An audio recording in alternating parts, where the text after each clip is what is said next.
स्वागत है आपका रूबरू में आपके साथ मैं हूं नगमा खान।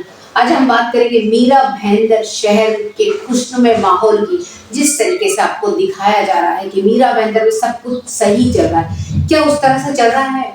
मीरा भाईंदर में ना तो अच्छी सड़कें हैं, ना अस्पताल है, ना फिर अच्छी नगर पालिका की स्कूलें हैं, और जो प्राइवेट भी है स्कूलें उन पर नगर पालिका के एजुकेशन डिपार्टमेंट का या हमारी राज्य सरकार के एजुकेशन डिपार्टमेंट का कोई भी, यानी पूरी तरह से हमारी जो शिक्षा विभाग है उसका कंट्रोल है ही नहीं। वहीं पर अगर हम आप देखते हैं जगह जगह पर आपको सड़क पर कचरा मिलेगा और साफ सफाई बिल्कुल नहीं मिलेगी। कुछ एरिया तो एकदम ही आपको गंदगी भरे मिलेंगे, भले फिर चाहे हम पहले नंबर पर आ जाए या 10वें नंबर पर। हकीकत लेकिन ये है कि मीरा भाईंदर में कुछ एरियो में एकदम भी साफ सफाई नहीं है। हम रूबरू में इस पर रिपोर्ट कई बार आपको बता चुके हैं। रही बात हमारी सिक्योरिटी की, तो अगर पुलिस की हम बात करते हैं तो पुलिस भी जगह जगह आपने देखा, चाहे और स्नूकर्स के नाम पर जो जिसे कहते हैं आप सुट्टा जो बोला जाता है कि किस तरीके से लोग वहां पर बैठते और स्मोकिंग करते हैं, और वहां पर जो नए बच्चे हैं वो ज्यादा ही 18 से 25 साल के, इस तरह का माहौल बन रहा है कि 18 से 25 साल के बच्चे वहां पर स्मोकिंग करते हैं। और हर जगह देखा जा रहा है, स्कूल और कॉलेज के बाहर ड्रग्स बिका जा रहा है, चाहे फिर पान की टपरी हो जाए फिर कोई और दूसरे तरीके से ये सप्लाई कर रहा है। रोज पुलिस में रिपोर्ट आ रही है इस तरीके से, ये सब कुछ हो ही रहा है। और वहीं अगर हम देखने जाएं कि बार बालाओं का आतंक भी बहुत चल रहा है।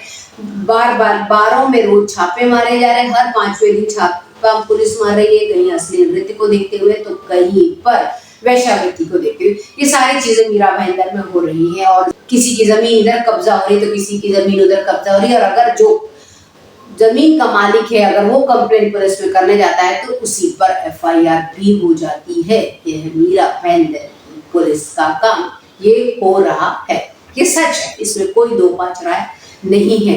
ये सारी चीजें तो चल रही, फिर उसके बावजूद भी जब हमारे अस्पताल सही नहीं, स्कूल हमारे सही नहीं है, तो फिर हमें नाट्यगृह बनाने की या हमारे सांस्कृतिक जो भवन बनाए जा रहे हैं, ये सब की हमें क्या जरूरत पड़ गई है?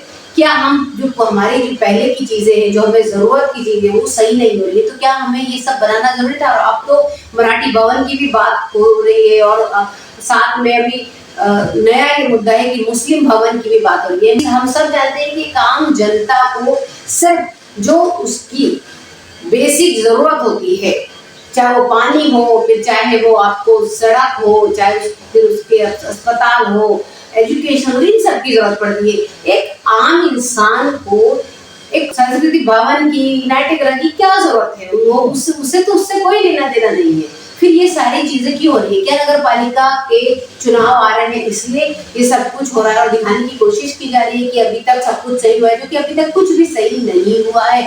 पेंशन तक, जो विधवाओं को पेंशन है, फिर चाहे वो या फिर दिव्यांगों को, उनको लेकर भी रोज माथापच्ची हो रही है। किस तरीके से कम पेंशन दिया जाता है इसी मीरा भाईंदर नगर पालिका के द्वारा, जो कि पास होता है ज्यादा पैसा उसके बावजूद भी।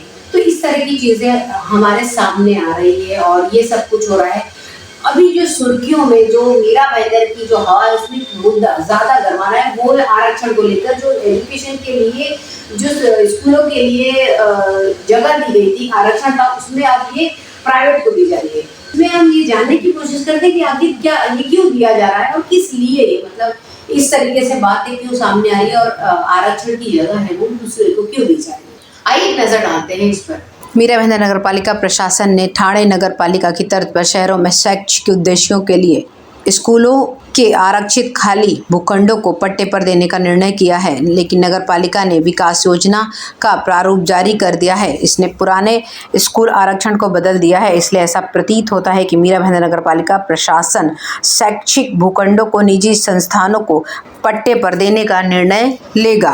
मीरा भाईंदर शहर में 1957 में स्वीकृत विकास योजना में खाली प्लॉट प्राथमिक व माध्यमिक विद्यालयों के लिए आरक्षित है। इनमें से कुछ जगहों पर इस नगर पालिका ने कब्जा कर लिया है। शासन की नीति के अनुसार जिन प्लॉटों में कुल क्षेत्रफल का 50% या 2000 वर्ग मीटर से अधिक भूमि पहले ही अधिग्रहित की जा चुकी है और नगर शिक्षा विभाग द्वारा स्कूलों के निर्माण के लिए आवश्यक नहीं है, उन्हें प्रचलित बाजार दरों पर पट्टों पर दिया जाएगा। इसलिए भूमि के इन आरक्षित भूखंडों को विकसित किया जा सकता है। ये प्लॉट शैक्षणिक संस्थानों को 30 साल की अवधि के लिए सशर्त किराए पर दिए जाने हैं। इन भूखंडों को किराए पर देने से नगरपालिका के राजस्व में वृद्धि होगी और भूखंडों का विकास किया जाएगा। जिन भूखंडों पर नगरपालिका के स्कूल शुरू नहीं करना चाहते हैं और उन भूखंडों को शिक्षण संस्थानों को पट्टे पर दिया जाएगा। शहरी नियोजन विभाग के अनुसार यहाँ 10 भूखंड है, इनमें से 6 प्राथमिक विद्यालयों और खेल के मैदानों के लिए आरक्षित है, जबकि शेष 4 भूखंड हैं। भूखंड माध्यमिक विद्यालयों और खेल के मैदानों के लिए आरक्षित है। इस प्लॉट की लीज के लिए नगरपालिका प्रशासन ने ई टेंडर जारी किया है। मीरा भाईंदर शहर की विकास योजना का डीपी प्लान 28 सितंबर को जारी किया गया था और सुझाव और आपत्ति के लिए 1 महीने का समय दिया गया था। जारी प्रारूप विकास योजना में विद्यालयों के स्वीकृत पुराने भूखंडों में संशोधन किया गया है। इस प्लॉट को किराए पर देने के लिए टेंडर निकाला जा चुका है।